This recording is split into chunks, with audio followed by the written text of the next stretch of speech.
मध्यकालीन भारत वीरता और बलिदान की गाथाओं से भरा हुआ है।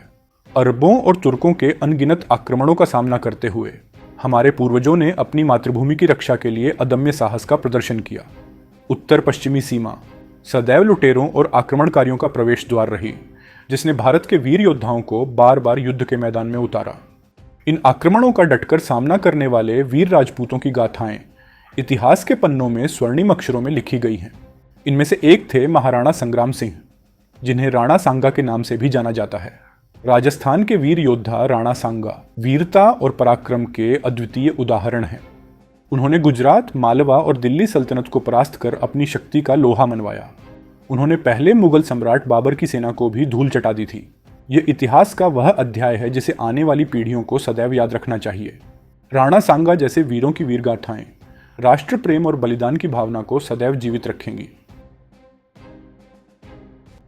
राणा सांगा का जन्म 12 अप्रैल 1482 को हुआ था। वे राजपूतों के सिसोदिया वंश से थे।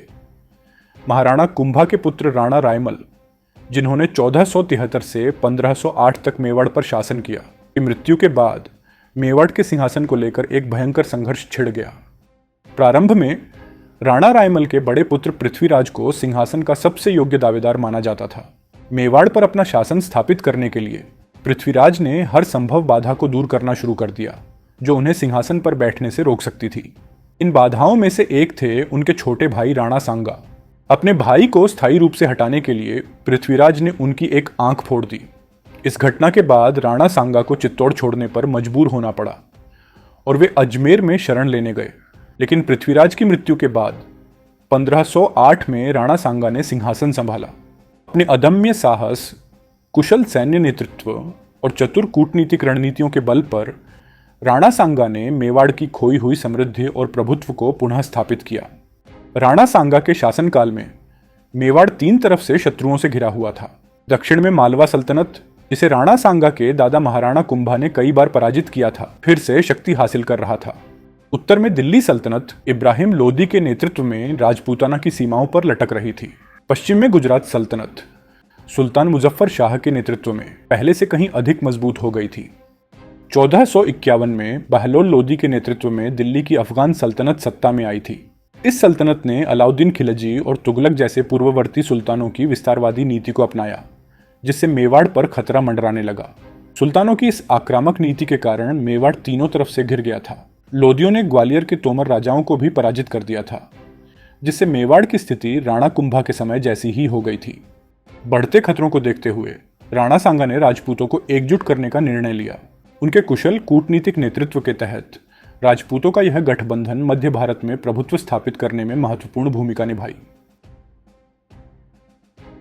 1517 ईस्वी में जब इब्राहिम लोदी दिल्ली का सुल्तान बना, राणा सांगा के नेतृत्व में राजपूतों ने एक मजबूत और एकजुट सेना का गठन किया हुआ था। राजपूतों की बढ़ती शक्ति से चिंतित इब्राहिम लोदी ने मेवाड़ पर आक्रमण करने का फैसला किया।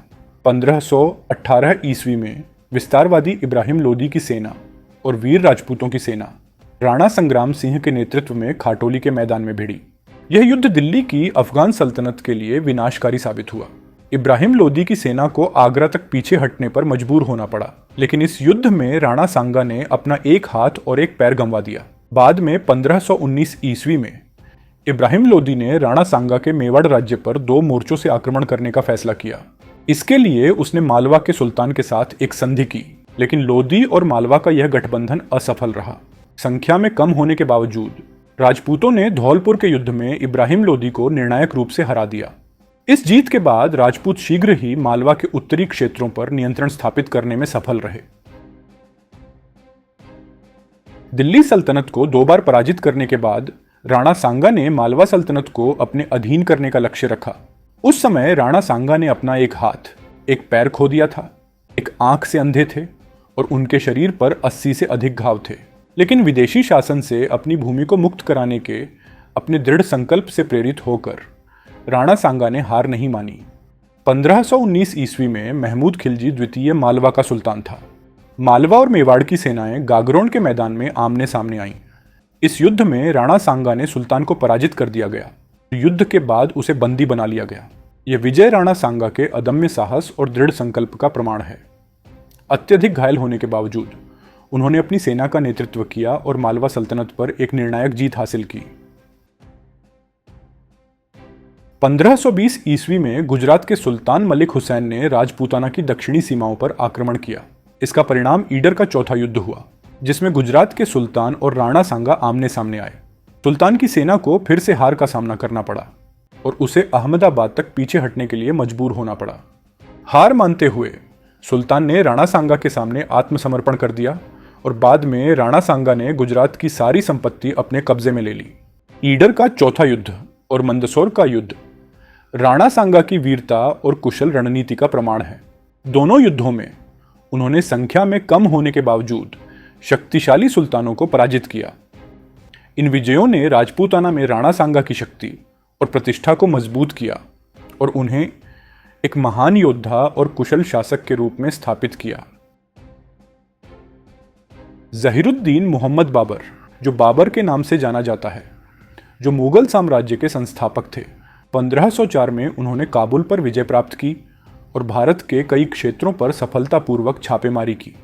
1526 में बाबर के नेतृत्व में मुगल सेना, जो भाड़े के सैनिकों और शक्तिशाली तोपखाने से लैस थी, ने पानीपत की लड़ाई में इब्राहिम लोदी की सेना को हरा दिया। पानीपत की विजय के बाद बाबर का ध्यान राणा सांगा पर था, क्योंकि राणा सांगा ने पानीपत की लड़ाई में लोदियों के खिलाफ उसकी मदद करने से इनकार कर दिया था। लेकिन बाबर के आक्रमण के पीछे मुख्य कारण राजपूताना पर विजय प्राप्त करना और उत्तरी भारत में अपना प्रभुत्व स्थापित करना था। दिल्ली पर कब्जा करने के बाद बाबर ने जल्द से जल्द राणा सांगा पर हमला करने का फैसला किया। 1527 में बाबर की तुर्को मंगोल सेना और राणा सांगा के नेतृत्व में वीर राजपूतों के बीच बयाना के मैदान में 2 महीने तक लंबी लड़ाई चली। इस युद्ध में मुगलों को हार का सामना करना पड़ा और उन्हें आगरा तक पीछे हटने के लिए मजबूर होना पड़ा। राणा सांगा को विश्वास था कि इस हार से बाबर फिर से उन पर हमला नहीं करेगा। अजय राजपूत राजा ने एक महत्वपूर्ण रणनीतिक गलती की, जिसके गंभीर परिणाम हुए। बयाना का युद्ध भारत के इतिहास में एक महत्वपूर्ण मोड़ था। यद्यपि राणा सांगा ने युद्ध जीत लिया, उन्होंने एक ऐसी गलती की जिसने उनकी हार और मुगल साम्राज्य की स्थापना का मार्ग प्रशस्त किया। 16 मार्च 1527 ईस्वी को बाबर की पुनर्गठित तुर्को मंगोल सेना एक बार फिर राणा सांगा के नेतृत्व में एकजुट राजपूत सेना के समक्ष खड़ी थी। खानवा की भयंकर लड़ाई के दौरान राणा सांगा गंभीर रूप से घायल हो गए और बेहोश हो गए।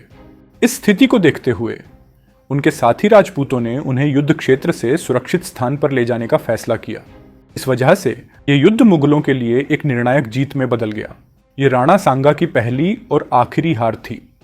इस हार का बदला लेने के लिए राणा सांगा ने शेष राजपूत सेना को एकत्रित करने का आदेश दिया, ताकि वे बाबर का सामना बेतवा नदी के किनारे कर सकें। लेकिन अपनी चोटों और संभवतः अपने ही कुछ विश्वासघाती सरदारों द्वारा जहर दिए जाने के कारण भारत के वीर सपूत राणा सांगा ने 30 जनवरी 1588 को वीरगति प्राप्त कर ली।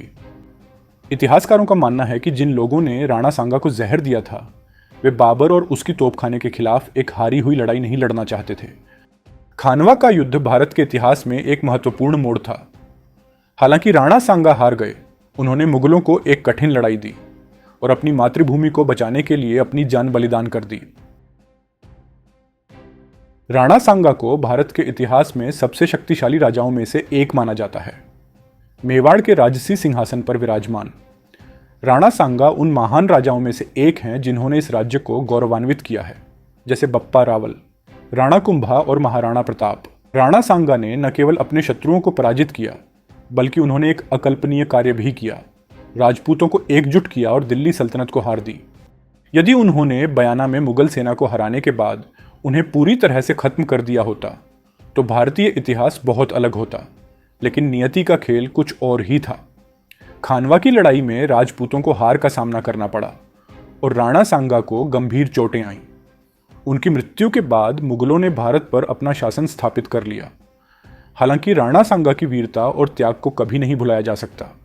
राणा सांगा को केवल एक योद्धा के रूप में ही नहीं, बल्कि एक कुशल शासक और एक दूरदर्शी नेता के रूप में भी याद किया जाता है। राणा सांगा का जीवन और उनका शासन भारत के इतिहास में एक स्वर्णिम अध्याय है। वे हमेशा एक प्रेरणा बने रहेंगे कि कैसे साहस, दृढ़ संकल्प और बलिदान के माध्यम से किसी भी बाधा को पार किया जा सकता है। जय हिंद, जय भारत।